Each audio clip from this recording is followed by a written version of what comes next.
നിമിഷപ്രിയയുടെ മോചനത്തിൽ തലാലിന്റെ സഹോദരനെ തള്ളി സർഹാൻ ഷംസാൻ അൽ വിസ്വാബി. തലാലിന്റെ സഹോദരൻ ഫത്താഹ് മഹ്ദി പുറത്തുവിടുന്ന വിവരങ്ങൾ ആധികാരികമല്ലെന്നും നിമിഷപ്രിയയുടെ മോചനത്തിലേക്കുള്ള വഴികൾ തുറക്കുന്നുണ്ടെന്നും യമനിലെ തലാൽ ആക്ഷൻ കൗൺസിലിന്റെ വക്താവ് സർഹാൻ ഷംസാൻ അൽ വിസ്വാബി.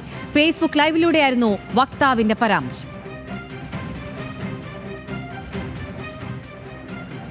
تم إلغاء الإعدام بموجب وساطات دولية وشخصيات سياسية ودينية مشهورة. بسبب هذا التدخل تم إلغاء الإعدام.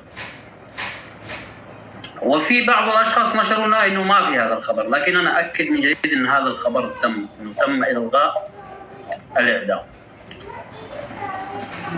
في بعد ذلك ورقة انتشرت في وسائل التواصل الاجتماعي، ما أعرف المصدر من وين. الورقة هذه كانت مطالبة بتعجيل القصاص. طبعا احنا مبدئيا وبشكل نهائي احنا مطلبنا اصلا القصاص. احنا مطلبنا القصاص كيمنيين، اي واحد يمني هو مطلب القصاص. അനൽക സേതുണ്ട് വിവരങ്ങളുമായി. അനൽക, നിമിഷപ്രിയയുടെ മോചനത്തിലേക്കുള്ള വഴികൾ തുറക്കുന്നു എന്നാണ് അദ്ദേഹം പറയുന്നത്. മറ്റെന്തൊക്കെയാണ് അദ്ദേഹം പറഞ്ഞു വെക്കുന്നത്? വിശദാംശങ്ങൾ.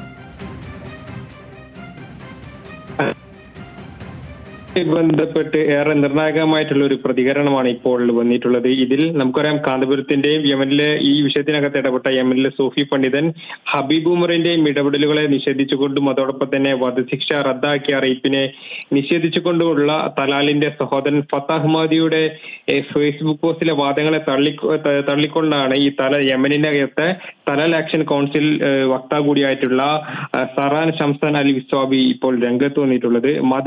പണ്ഡിതരുടെ ഇടപെടലിലൂടെ വധശിക്ഷ റദ്ദ് ചെയ്തിട്ടുണ്ട്. അതോടൊപ്പം തന്നെ തലാലിന്റെ സഹോദരൻ ഫത്താഹ് മഹ്ദിയുടെ വാദങ്ങൾ തള്ളുന്നു. നിമിഷപ്രിയയുടെ മോചനത്തിലേക്കുള്ള വഴികൾ തുറക്കുന്നുണ്ട്. ഫത്താഹ് പുറത്തുവിടുന്ന വിവരങ്ങൾ ആധികാരികമല്ലെന്നും സർഹാൻ ഷംസാൻ വിസ്വാബി പറയുകയും ചെയ്തിട്ടുണ്ട്. അദ്ദേഹം പങ്കുവച്ച ഫേസ്ബുക്ക് ലൈവിലൂടെയാണ് ഇത്തരത്തിൽ സർഹാൻ ഷംസാൻ വിസ്വാബിയുടെ പരാമർശം എന്നുള്ളതും ഏറെ ശ്രദ്ധേയമായിട്ടുള്ള കാര്യമാണ്. നമുക്കറിയാം, കഴിഞ്ഞ ദിവസങ്ങളിലൊക്കെ തന്നെ ഈ വധശിക്ഷ നീട്ടിവെച്ച ഘട്ടത്തിലും വധശിക്ഷ റദ്ദാക്കിയ ഘട്ടത്തിലൊക്കെ തന്നെ അത് നിഷേധിച്ചുകൊണ്ടാണ് തലാലിന്റെ സഹോദരത്വത്തിൽ FBയിൽ പോസ്റ്റ് ഇടുകയും ചെയ്തിട്ടുള്ളത്. അതോടൊപ്പം തന്നെ തന്റെ കുടുംബവുമായി യാതൊരു വിധത്തിലുള്ള ചർച്ചയും നടത്തിയിട്ടില്ല. അതോടൊപ്പം തന്നെ ഈ കാന്തപുരത്തിന്റെയും ഷെയ്ഖ് ഹബീബ് ഉമറിന്റെയും ഇടപെടലുകളൊക്കെ തന്നെ തള്ളിക്കൊണ്ട് അത് നിഷേധിച്ചുകൊണ്ട് ഈ തലാലിന്റെ സഹോദരൻ രംഗത്ത് വരികയും ചെയ്തിട്ടുണ്ട്.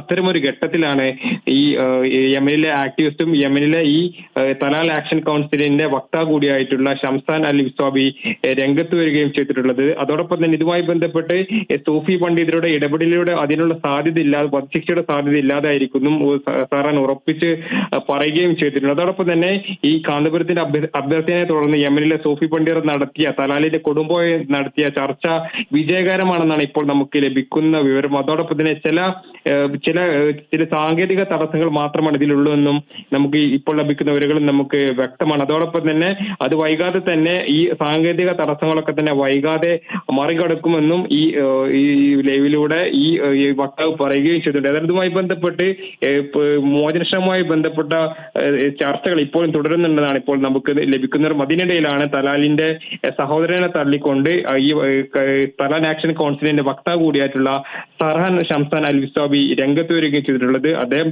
ഉറപ്പിച്ചു പറയുകയും ചെയ്യുന്നുണ്ട്, മതപണ്ഡിതരുടെ ഉന്നത ഇടപെടലിലൂടെ വധശിക്ഷ റദ്ദ് ചെയ്തിട്ടുണ്ടെന്ന കാര്യം അദ്ദേഹം ഉറപ്പിച്ചു പറയുകയും ചെയ്യുന്നുണ്ടാകില്ല. ഓക്കെ, അനൽക സേതാണ് വിവരങ്ങൾ നൽകിയത്.